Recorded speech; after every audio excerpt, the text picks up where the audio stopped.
ओम तेनिदं पूर्णं पुरुषेण सर्वं तस्मै देवाय नमो नमः।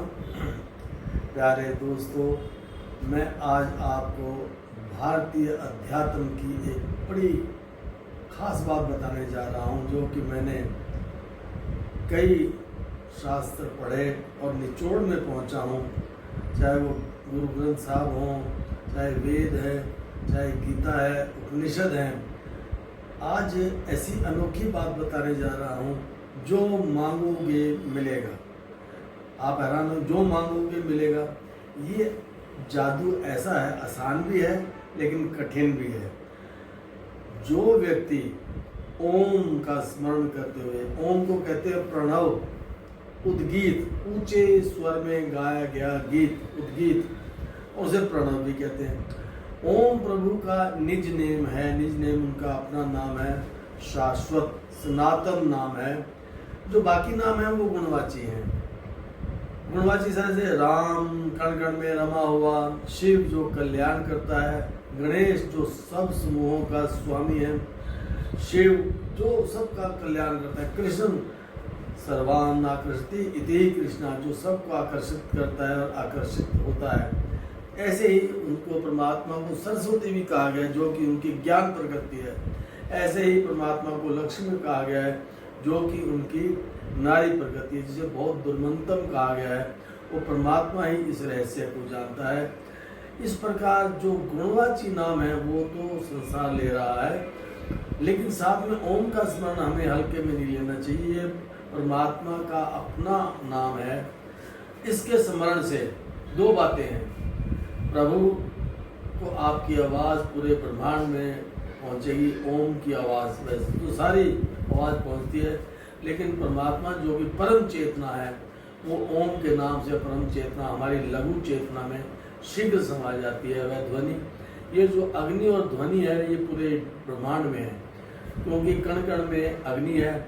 इसी प्रकार ओम में जो है वो सचेतन, हम एक देशी है, परमात्मा सर्वदेशी है। तो मेरा कहने का तात्पर्य, जो मांगोगे मिलेगा। यद इच्छति तस्य तत् ज्ञात्वा प्रणवा, प्रणव को जानने से, यद इच्छति जो भी आप इच्छा करोगे, तस्य तत् वह पूर्ण होगी। लेकिन यह जादू तभी है यदि आप परोपकारी हैं, शुद्ध हैं, पवित्र हैं, वक्रता नहीं है आप में, और आप परमात्मा को समर्पित हैं। आप किसी भी देश में रहते हैं, आप किसी भी धर्म को मानते हैं, लेकिन परमात्मा के गुणों को मानते हुए ईश्वर एक है, वो सत्य है। उनको अलग अलग नामों से जाना जाता है। उनका जो परम नाम है, सबसे सर्वोच्च नाम है, वो ओम है, ओंकार है। इसी को एकाक्षर ब्रह्म भी कहा गया है। इस एकाक्षर ब्रह्म की जो साधना कर लेता है, यद इच्छति तस्य तत्, जो ओम से मांगोगे वो परमात्मा खुद है, और वो आपको हर हालत में मिलेगा। लेकिन यदि आप में वक्रता है, टेढ़ापन है, अशुद्धि है, अपवित्रता है, और आप लोगों का मन दुखाते हो, तो तब वो संभव। लोका न उद्विग्नते लोकात् न उद्विग्नते, गीता में कहा, आप किसी को उद्विग्न ना करें, और आपको किसी ने कुछ कह दिया तो आप भी उद्विग्न ना हो। तो ये थोड़े से गुण अपनाने से परमात्मा के निकट हो जाते हो। यद इच्छति तस्य तत् ज्ञात्वा प्रणव, ओम ओंकार उद्गीत प्रणव को जो जान जाता है और परमात्मा के निकट जाता है, ब्रह्म मुहूर्त में उसको साक्षात करता है, और इस मंत्र को, बीज मंत्र ओम को सिद्ध कर लेता है। यद इच्छति तस्य तत्, जो मांगोगे वो इससे मिलेगा। लेकिन मांग ऐसी नहीं होनी चाहिए जो अनुचित हो। उचित आपकी मांग हो तो वो परमात्मा तत्काल स्वीकार करते हैं। यह एक प्रामाणिक बात है, सिद्ध तथ्य है। तो आज आपको क्या कहा, जो मांगोगे मिलेगा, लेकिन ओम का आप साक्षात करें, उसको सिद्ध करें, उसकी साधना करें।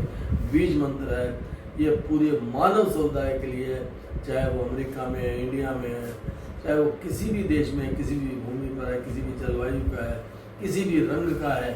तो इसलिए आपको एक ये बहुत बड़ी चीज़ बताई है आपको भारतीय अध्यात्म की, कि ओम एकाक्षर ब्रह्म है। आपका बहुत बहुत धन्यवाद। देवेंद्र।